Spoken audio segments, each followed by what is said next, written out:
Hello and good morning. Welcome to the MLM Lunchtime Leadership Show. So before we get started on the next habit, we are going to go ahead and invite some people.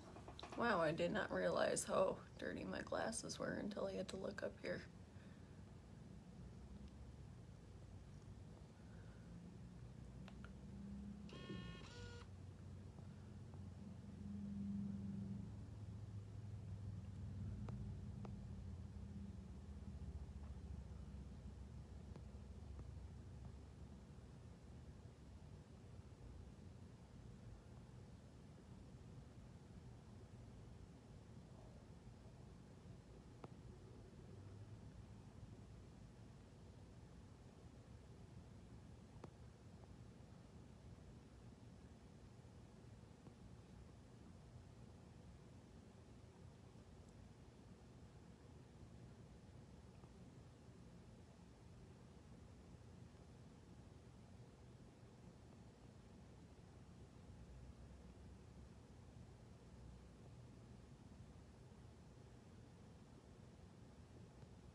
Okay.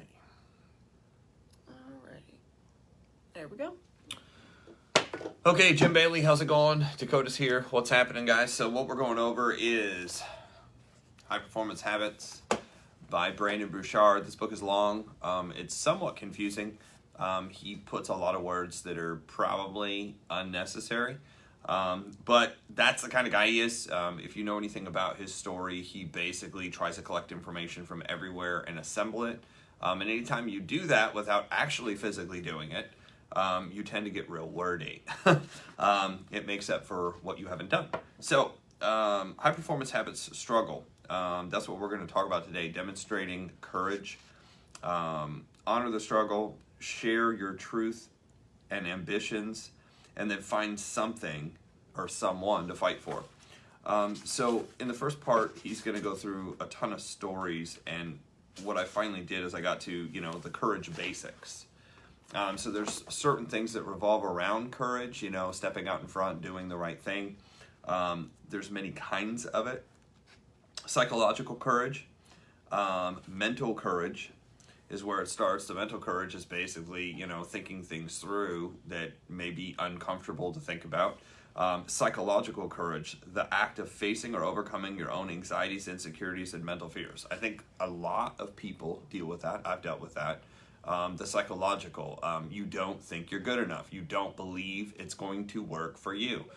This is kind of what I see the common theme inside of direct sales and network marketing is people are like, well, yeah, there's people who have done it before, but I don't think I can do it, which it's a common fear. Everyday courage, which means, the positivity, just basically having a good attitude and overcoming what's going on. The important thing is that you define what being more courageous means to you and start living that way. There's a great video by Will Smith, and Will talks about a little kitty hair or something. It's still there. Will Smith talks about having courage, and he goes, Kevin, how's it going? I like to do anything that scares me. He goes, if it scares me, I have to go do it. I have another friend, Jason, who said, if I can't, I must. If I can't, I must. Meaning, if I feel like I can't do something, I must go do it. I must conquer it. Because if not, then I'm letting that thing, whatever it is, I'm letting it conquer me and control me. And he just didn't want to be conquered or controlled. So that Will Smith, I think it's called Will Smith Motivation. It's a really, really good video. It's about 10 minutes long. But it talks about the courage to go forward. It also talks about work ethic. Really, really, really good video. So, you are capable of remarkable things that you could never foretell and will never discover without taking action. So most of it you're going to learn in doing. Which is funny because it's written by somebody who just collects information. But, that's one thing that I found inside of network marketing. They say 1 hour in the field is worth 20 in the classroom. you're not going to get good at doing this in a classroom. You're not going to get good at doing a business inside of some institution training. You're not going to get good at a business sitting on a Zoom. You're going to get good actually in the business doing whatever it is. Whether that's basket weaving or, network marketing, contacting people, getting told, hey, no, hey, you're crazy. Because what that's doing is it's kind of teaching you, I teach you technique, for instance, on, asking for a favor. Hey, do me a huge favor. I want to share something with you. So if you run into the right person, you can refer them to me. What's funny is I will teach this to new people and they still think there's got to be a better way to do it. So they tell their friends, oh man, I found a way to make a lot of money. A ton of money. And it's just this opportunity and, it's so great. And they basically say all the things that we already know don't work and create negativity and create backlash. But they still won't use the technique until what? Until they've exhausted. That's the funny thing about Americans is Americans will usually always do what's right after they've exhausted absolutely every other possibility. Just the way that we do things, a little hard-headed. But if you look at how we got here, what we've gone through, we do things that are painful, to say the least. So, practice 1, honor the struggle. Success is giving 100% of your effort, body, mind, and soul to the struggle. That was actually John Wooden. He goes on to say, Brendon goes on to say, if we keep telling people to do what's easy, why would they ever think to do what's hard? Why would they ever want to do what's hard? And this is part of the little white lies that are told inside of direct sales and network marketing. I kind of have a list of six of the main ones. There's probably more like 10 that I've listed, but there's 6 main lies inside of direct sales and network marketing. And the first one is, it's you just need to stick and stay. That's one of them. But another one that kind of comes down the line is you only need to get this website out to people. If you just get this website out to people, everything will work out. And what I always ask people is how's that's been working so far for you? Usually not too good. And I think it goes back to this point of if you always tell people to do what's easy, they never even want to attempt to try something that's difficult, which is really what's going to teach them the lesson, which is really going to make them good. Inside of direct sales and network marketing, you're kind of looking at sending out a video to somebody versus calling them on the phone and being like, look, let me give you a quick overview of what's going on. The problem is the introduction is terrible in most cases. And what I mean by the introduction is what you're told to say in the very beginning. Oh my gosh, we ran across this, extremely successful, network marketing, digital something, and they throw in technology and all these big words that the average person would never use. This amazing, disruptive, dysfunctional, disenchanting, they just throw in these weird words and people get all screwed up. Because I've heard, this is how people come at me, and they're like, and it's got this amazing comp plan that's upside down, backwards, a binary, unilevel, stair-step, matrix hybrid, and it pays out more money than it takes in. It's going to be absolutely amazing. And I'm like, well, that doesn't sound very good. But again, are we going to go do what's hard? I think it's more or less you need to ask, people are being asked to shortcut instead of do what's necessary. Hi, Patricia. When you're asked to shortcut versus doing what's necessary, you normally shortcut your success because their success costs 100%. You can't discount it. It never goes on sale. Nobody ever has a half off on success. You've got to go do the work that it takes to make it. And the work is hard in a lot of cases.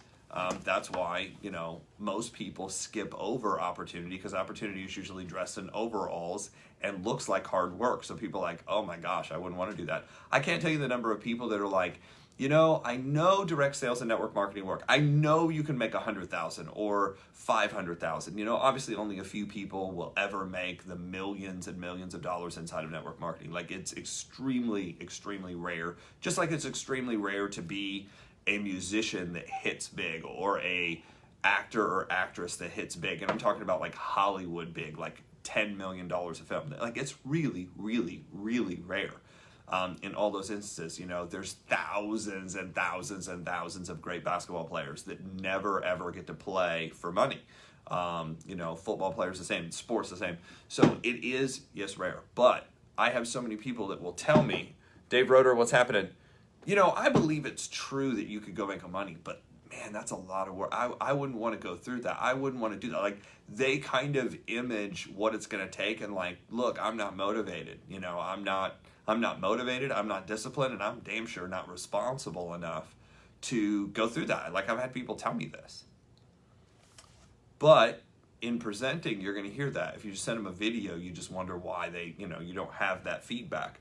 So when we learn to see struggle as necessary, important, and a positive part of our journey, then we basically find true peace and personal power. And you're going to find personal power when you know the truth, you can deal with it. When you know the truth, you can deal with it. Hey, look, you're going to have to go talk to people. Oh, you know, that doesn't sound good. But the results are, if you do that, you're going to get the feedback necessary to be able to make all those adjustments. That's why the faster you go through people, meaning the faster you present to people, the faster you pick all this up. The person that goes out and talks to a few people a month, basically 10 years from now will be at the same place. Versus, you know, the people who, what was that? Versus the people who go out and just knock it out. Human stories. So the struggle I'm facing is necessary, and it's summoning me to show up, be strong, and use it to forge a better future for myself and my loved ones. So going through struggle isn't necessarily a bad thing. In fact, sharing your struggle inside of direct sales and network marketing, inside of building your business, sharing your struggle is what most people need to move forward. That's what most people need. In fact, 80% of people will relate more to your struggle than they will to your success. 80% more. Because most people are going through something. So they relate to somebody who's going through something. If you got on stage and said, hey, everything worked out for me, you know what? I went out and talked to 6 people and 6 people took off. I went out and talked to 3 people and 3 people took off. And it just seemed to work. Now, there are cases where you hear people that happens, but typically they have a story behind the story. They've done it before. They brought on people they already knew. They brought on people who already had that background. There's usually a story behind the story that comes out when somebody makes it too fast, too easily, too quickly. There's a story behind the story of why that happened. It's usually not like that. It's usually more of a struggle. So don't necessarily think the struggle is bad. The struggle actually is teaching you all the fine points.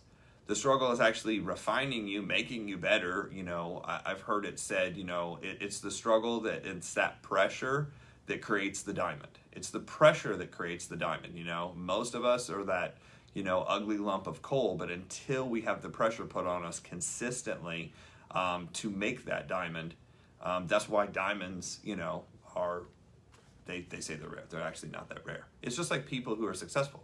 People who are successful are not that rare. It's just you're not hanging around any of them. Performance habits. So a struggle I've been facing in my life is, you know, so these are just questions to ask. The way I could change my view of this struggle is, and if something great could come from this struggle, what would it be? The fourth question. The way I choose to greet life's inevitable hardships from today on is, how are you going to do it? So, practice 2, share your truths and ambitions. Who do you share them with is a good question.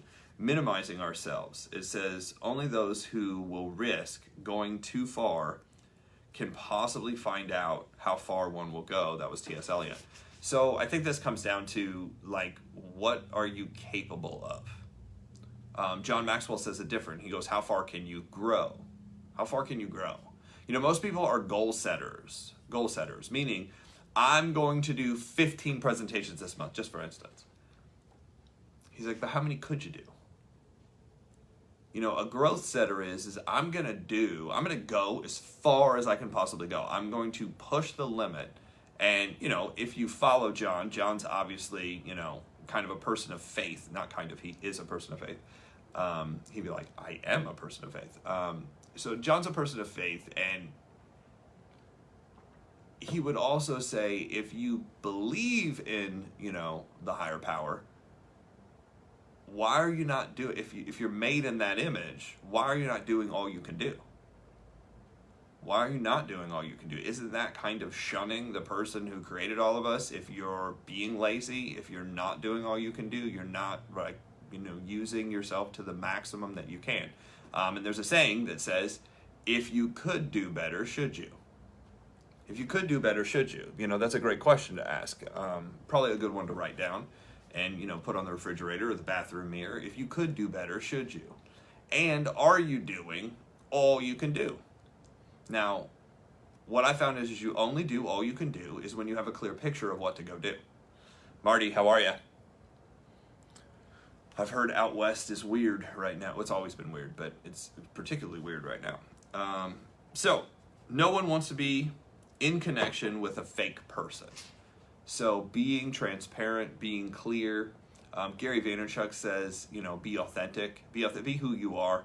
If people are asking you to change yourself to appease the public, don't. Here's why. Because the public will see through that it's bullcrap and they won't follow you because they know that's not who you really are. If you're doing it just to appease a select group of people, you're basically screwing over the people who would actually want to follow you. And that's not a good thing.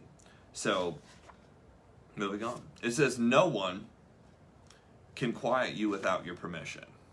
No one can quiet you without your permission. No one can minimize your self-image but you. And no one can basically open you up and release your full power but you. So nobody can push you into a situation where you're going to do it all. You have to get to a point where you do it all. Now, if you have that want and desire and you just don't seem to have the discipline to go do it, which is where most people I find end up, is I've learned you have to set incremental goals. Adrian's here. What's happening? You have to set incremental goals, no matter if it's weightlifting or it's personal development or it's a business. You have to push yourself and you have to track it. You know, it's said that professionals track and amateurs guess. Actually, I think I said that. Paul, what's happening? So if professionals track what they do and amateurs guess, then you're only going to find out what your true potential is. You're only going to find out how far you can go is by tracking what you do, doing all you can, and then keep moving the bar forward. I'll give you, for instance, listen to a guy named Tom Platz. Tom Platz had probably one of the best leg developments in bodybuilding, still does, like to date. He was a bodybuilder in the 70s and 80s. He worked out with like Arnold Schwarzenegger back in the day when Arnold was competing. And one of the things that he realized is he said, I pushed myself to see how far I could physically go. He goes, a lot of people don't know how far they can physically go. They typically stop. And there's actually been a study done. I don't remember if it was Stanford or MIT or one of those super smart people that study that. They would sit down and they would study at what point somebody would quit. And then they'd go back in and test them and say, what is your potential? And they found that most people would quit somewhere around 35 to 40% of their natural ability. 35 to 40, we're talking about physical, right? Physical, going in and actually working out. And it just so happened that Tom Platz was talking about doing squats. And squats are kind of painful to begin with, especially if you don't know how to do them, and you don't have proper form, and you don't work out on a regular basis. You start doing squats, you're going to know it really, really, really fast. Your legs have a lot of nerves in them. They'll tell you right away. Your back has a lot of nerves in them. Your core has a lot of, it's going to tell you right away, hey, stop doing this. This is terrible.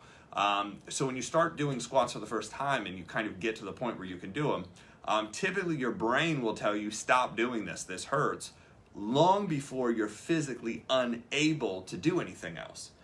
Because the body wants to basically avoid pain, and stay in a comfort zone. It doesn't, watch this, it doesn't even seek pleasure. I think that's interesting. Your body doesn't naturally seek pleasure. Your body seeks homeostasis, where there's a comfort zone where nothing ever changes. It doesn't go for happiness, which is why so many people have screwed themselves over, thinking that, well, I'm just going to sit around and wait for happiness to show up. Like, that's not how it works. But back to what Tom Platz was teaching, he said, what is your potential? What can you actually do? And what I see most people do in the gym is they'll do 10 reps. And he said that's actually counterproductive, because you're going and spending time every day and you're wasting what you're doing. Because if you could actually do 30, 40, 50, 60 reps, then doing 10 is pretty much worthless. You're not going to get any growth. You're not going to get any movement. You're not going to get any of the benefit other than you moved around a little bit. So I tested it. I usually do, 15 to 25. I was doing leg extensions. I do leg extensions first, by the way, before I go squat. So that way I warm up my knees, because, if you're over the age of 20, it's pretty much a good idea to warm up before you go lift anything heavy. So I use a relatively low weight for, I guess what I weigh, my size, what I'm able to lift. It's only about 70, 75 pounds on leg extension. Now, you got to do whatever you got to do, but that's just what I do to warm up. And, originally I was doing 3 sets of 10, and then I'm like, okay, I can really do more than this. I'll do 4, 5, 6 sets of 10 to 12, and then I went 12 to 15, and over the years I've kind of gradually went up. But this idea of potential came up, and I was like, well, what can I actually do? So I set it. I did a warm-up set just to kind of like, okay, I get it down. I'm pretty warm, and I was like, well, I'm just going to see how many I can do. And I went to 10, and then I went to 20, and then I went to 30, and then I went to 40, and then I went to 50. 50 started getting really, really hard. Then I went to 60, and I think I got to 64 or 65. And I was like, okay, so if I normally do 20, and I got to 60, 65, where was I stopping? At what part of my potential was I stopping? So I've done this throughout, several different kinds of workouts. And here's the thing, it's not about necessarily lifting heavy, although that's a totally different technique to, for the body. But I was like, what is my potential? So even in doing, box squats, anything else, any movement, and I'm relating it to physical, because most people know how painful that is. If you've ever worked out at all, done any kind of yard work, done any kind of squats, done any kind of gym exercises, you know how painful this is. What is your potential there? Think about this. Transfer that into a business. How long are you working at whatever you got to work? Are you tracking what you're going to do? And here's the thing. Professionals track and amateurs guess. And what do I mean by guess? They guess how many times they did it last time. They guess what it's going to take. They don't actually ask, hey, what's the number I need to hit here from a professional? How many do I need to do? What are the numbers? They guess. They say, well, I need X number of volumes, so I think I need about 25 people. No, you need to know exactly how many people you need if you want to hit that level. And then what I would do is you got to set your goal higher than what it actually takes, because if you set your goal to the tape, you'll probably miss. We were taught to run through the tape, not to the tape. Through the tape means in track or sprint, in track and field or any other distance base, whether it's swimming or whatever, you don't try to run to the actual line, you try to run past it. So you have to be at full speed, because generally what happens is people will actually lose races all the time because they're at full speed, and when they think they're at the tape, they actually slow down and get beat by the person behind them that's still running. So you actually run through a tape, not to the tape. Great principle of success, not taught anywhere that I've seen, outside of, maybe a motivational seminar. The simple conversations. So, performance prompts. Something so these are just some questions, something I really want to do, but I haven't shared with enough people is, that would be your business. Something I really want to do. I really want to build this. I really need a favor. I really need to tell you what I'm working on. If I were going to be more me in everyday life, what would you do? When I put myself out there and someone makes fun of me, I'm going to. Here's the thing. When you start hanging around successful people, it'll always be the person that has the least amount of success that will try to make fun of you the most. it's usually the laziest, the less fortunate, and honestly, it's the person with the lowest self-esteem that makes the most noise. A major dream I'm going to start telling people about is, and asking for help with is, what is the major dream that you're going to ask people to help with? See, most people are like, I have a dream to, build this business so I can make a lot of money. Well, a lot of people won't get behind that. But if you're like, I have a dream to give away $100 million to this cause, how are you going to do that? Right? That's what people ask. That's a great goal. I'd love to participate in that. Well, how are you going to do that? Well, I'm going to do it through this other company. What company? See, all of a sudden people are asking questions rather than making comments. So that's when you know you're on track. What are you going to do with the money? That's why they say it's more important to know why you're doing something than how you're doing it. Because people will get behind a why, but they will not get behind a how. Practice 3, find someone to fight for. So Albert Schweitzer said, I don't know what your destiny will be, but one thing I know, the only ones among you who will be really happy are those who will have sought and found how to serve people. He didn't say people, but just how to serve. But he meant people, because obviously if you're serving the yard, it's not going to do anything. The people who serve, the people who give back and do things. So if you're always thinking about you, you're not going to get to where you need to go. It's like, who can you go help is more important. We will do more for others than we will do for ourselves. And in doing something for others, we find our reason for courage and our cause and focus for excellence. So this is why direct sales actually works, because most of the time the person leading the team has a bigger dream. And you'll see people, again, they won't necessarily get in for the business, they'll get in for the cause. Hey guys, what we're going to do is build an organization. We're going to help set a bunch of families free. We're going to help set a bunch of families on a financial path where they don't have to rely on the government. They don't have to rely on the state. They don't have to rely on their family and friends. They're going to rely based on their own responsibility, their own disciplines. We're going to put the money away to be able to do that. And we're going to help a bunch of families do that. Like, people naturally want to get behind that. But if you're like, I want to build a house that looks like this, people are like, I don't think I want to get behind that because I don't even like that kind of house. I wouldn't even live there.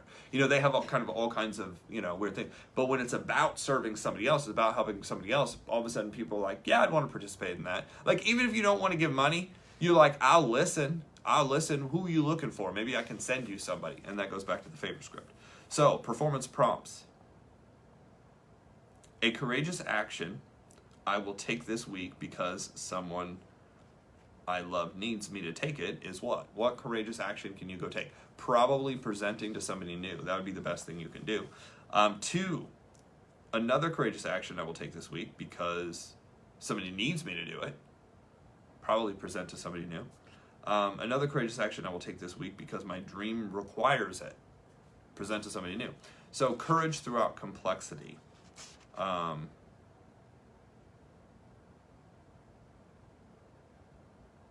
Allow me to return something I've shared in the opening story of this chapter. It says, the kinds of courageous acts that you are proud of at the end of your life, and those in which you face uncertainty, real risk, real stakes, when doing something for a cause or a person beyond yourself without any assurance of safety, reward, or success. So that's where greatest fulfillment usually comes from. Greatest fulfillment comes from giving. And giving when you don't know it's going to work out. I'm going to do it, watch this, I'm going to do it because it's the right thing to do. Not because I have a guarantee. That you can always see weak-minded people because they want an absolute guarantee in what they're going to do. You're like, look, I'm going to make it work no matter what. I love hanging around people like that. The people who have kind of that, spine, to say the least, is we're going to figure it out. We're going to make it work no matter what. Like, I don't care who comes at us, what comes at us. We're going to find a way. So he asks some more questions. He says, what in my personal life have I avoided doing, which I might involve, hardship, but I just basically didn't do it because it was hard. What decisions could I have made that would have demonstrated a moral commitment to something higher than myself? How can I bring myself to face a situation that usually makes me nervous or anxious? So he gets down to it. This whole chapter is basically, a lot of it, is overcoming your natural human instinct, and your natural human instinct is to seek a comfort zone where nothing ever changes and everything's the same. That's why you keep going back to the same dumb crap you've always done.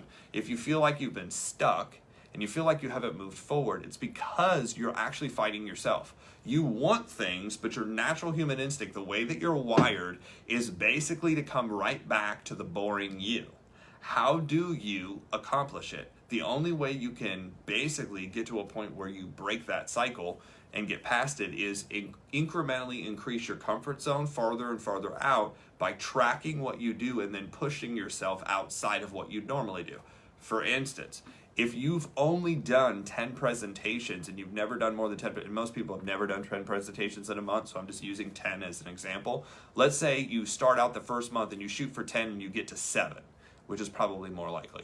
And it's 7, which is about half, because people do about half of what's necessary in life because it's good enough. And it looks like you're doing something, so all of a sudden you're going to get some recognition for it, so you're like, yay me. But it's not enough to break attrition. It's not enough to bring people in. It's not enough to really get going. But it is an improvement, right? It is going in the right direction. And that's what people don't usually gauge, is because they're not tracking what they're doing. They're not tracking that they're actually moving forward. So the next month you shoot for 15 again and you do 9. And you're like, what the hell is wrong with me?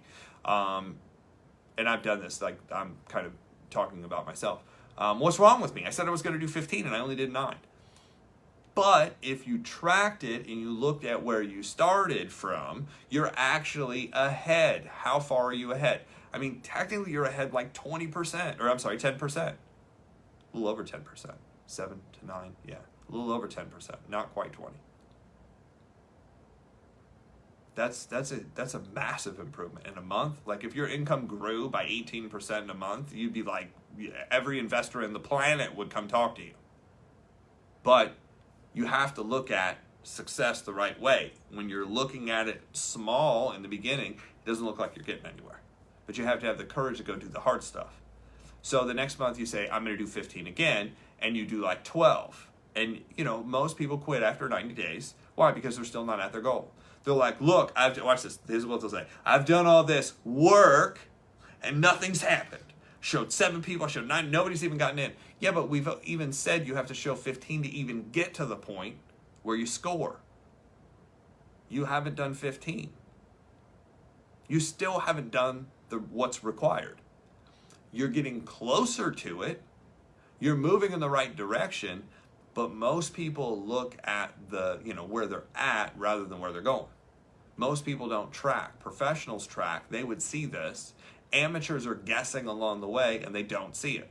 So finally, month 4 or 5, they go to an event. Usually this is what happens. They'll go to an event. They'll get super excited.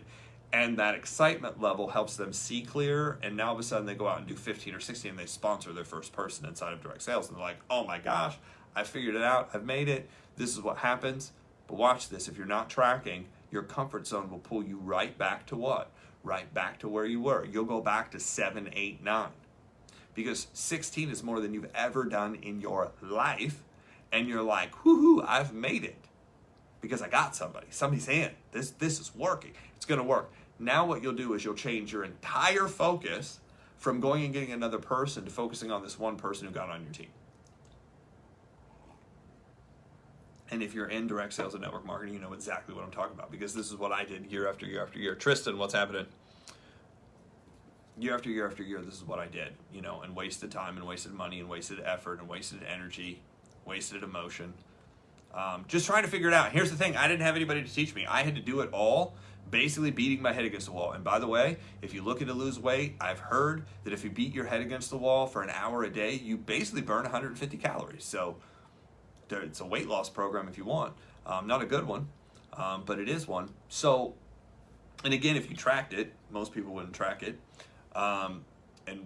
People are going, well, how many times should I bang my head against the wall to burn I don't know. That's not something I would go do. So you're going to go out and do the work. You got to track what you're doing. If you don't have a tracking system, if you don't have a tracking system and you don't have a mentor or coach or upline or sponsor that's teaching you this stuff, if you don't learn this, you won't move forward. So you can either hire somebody, find somebody, or you're going to have to seek them out and, figure out how to get somebody like this, or you're just going to go out and do all the work yourself, and years later you'll figure it out from basically the pitfalls and the scrapes and the cuts and the bruises. Sometimes the best teachers are the ones that have gotten beat up the most because they figured it out the hard way.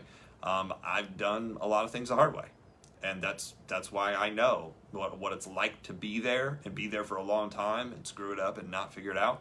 And I was lucky enough, just because I guess I'm that hard-headed, that I pushed myself again and again and again and again without even knowing that, principle of success. I just kept pushing myself, and I ended up doing a little bit more and a little bit more and a little bit more. And eventually I broke through and started figuring out how to make it work. And once it started working, I had built myself up enough. And what I mean by built myself up is like your self-esteem. Like, I had none when I started. I didn't feel worthy of doing it.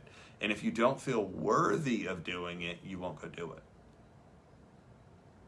So that's what we got. High performance habits. We're going to go over another chapter tomorrow.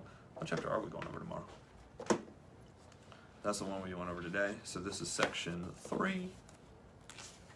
Sustaining success. Beware of the 3 traps. The 3 traps. So that's what we got for tomorrow. So if you guys would like our notes on each of these chapters, go subscribe your email to the link below. Also, a couple of you have told me that you have not been receiving the emails. We realized this week that we've been having an issue with GetResponder. So if you haven't been receiving the emails, please instant message us and let us know. Also, don't put your email in the comments. Put it in the link so you're not getting spammed by other network marketers, because even though we teach not to spam people, some people don't listen. So if you don't want to be spammed, please don't do that. So we're in the process of fixing that problem. So if you're not getting them, please let us know. Also, if you guys would like to go follow us on YouTube, search MLM Lunchtime Leadership Show. Each of these videos is going to be uploaded to that platform, so that way if you would like to rewatch a few of these videos, you are more than welcome to. So with that, we will, actually, is tomorrow Wednesday? Is Bess doing it tomorrow, or is she on vacation? I gotta look. We gotta check. But if she's not going on vacation to see her granddaughter, we will be doing it. But if not, the show tomorrow will be on Bess McCarty's page, so be sure to watch out for it there. And we will see you tomorrow.